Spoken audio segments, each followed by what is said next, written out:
Nie mam poczucia, że jesteście nie wiem, gorsi, tak?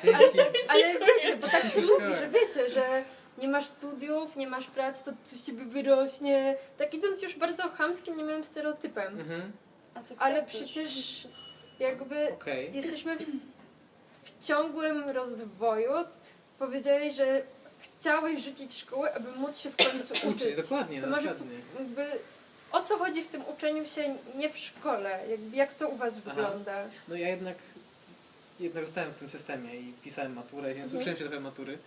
No ale zupełnie inaczej sobie zorganizowałem, tak? Czy to, czego szkoła nie daje, to właśnie poznać siebie i swoje potrzeby. To, co mi dużo dała właśnie edukacja domowa. Rzeczywiście mogłem popróbować uczenia się wieczorem, uczenia się rano, tak zobaczyłem, że najlepiej mi się uczy rano, że zacząłem wstawać sam z siebie o 6, 7 rano, że potem pojechać od razu do biblioteki i spędzić ten czas do 14, około 13, że potem być wolny.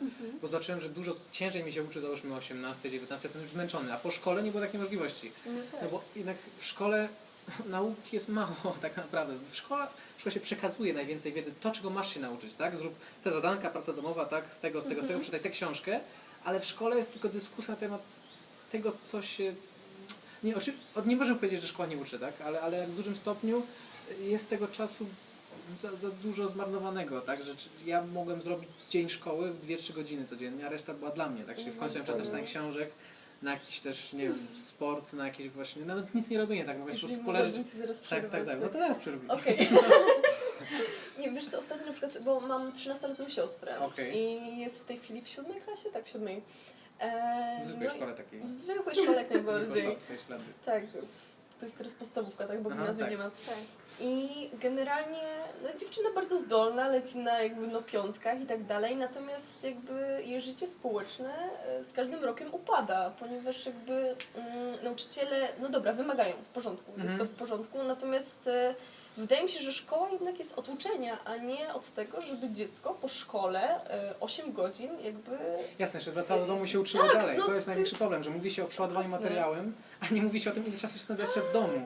Bo jeśli chcesz być dobrym uczniem, to rzeczywiście trzeba poświęcić dużo czasu jeszcze w domu, pracując nad tym, rzeczywiście nie ma się czasu na nic innego. Czyli to jest problem właśnie szkolny. To właśnie to co widzę przez 2 lata edukacji domowej, że w szkole bardzo mało ludzi ma coś swojego, tak, że oni po prostu się uczą, oglądają seriale, imprezują w weekendy, a w edukacji domowej to było dla mnie niesamowite, że poznałem teraz właśnie w tym roku po 60 maturzystów w mojej szkole, wszyscy właśnie w edukacji domowej od 8 lat, od roku, od paru, od wielu różnych etapów szkolnych, no i każdy z nich miał coś, tak, ktoś gra na fortepianie, idzie do akademii muzycznej, ktoś sam robi instrumenty, też flecistę poznałem, który sam robi jakieś swoje instrumenty i sam nauczył się grać.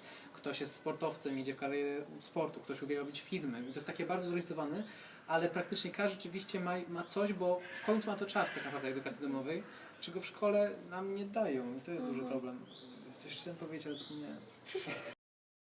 Też warto chyba rozróżnić naukę szkolną i po prostu naukę, tak? Że jednak wielu rzeczy możemy się nauczyć. Znaczy, przykładem załóżmy język, tak? Że ludzie się uczą 6 lat języka w szkole.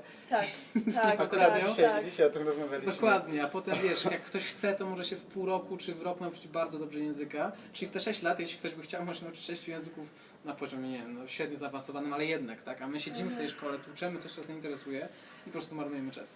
Ale jeszcze wracając do właśnie społecznego tego kontaktu, to co ja zauważyłem właśnie, że w szkole tak naprawdę, bo dużo ludzi mówi, że na edukacji domowej nie ma wcale, nie brakuje ci znajomych i jak to nie jest jakiegoś kontaktu społecznego i właśnie zacząłem o tym myśleć, to na to odpowiadać później.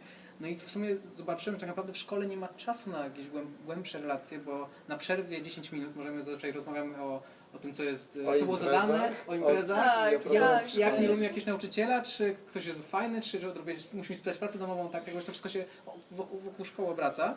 Na lekcjach no, możemy coś poszeptać sobie, ale to i tak nie jest jakaś rozmowa, bo może przeszkadzać po prostu na lekcji nauczycielowi, jak nam się nudzi.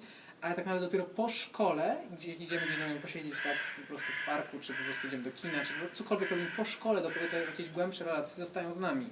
I to jest właśnie, szkoła jest tylko takim pierwszym elementem jakiegoś wystawienia na kontakt, ale cała reszta relacji powstaje już poza szkołą. Ładne podsumowanie.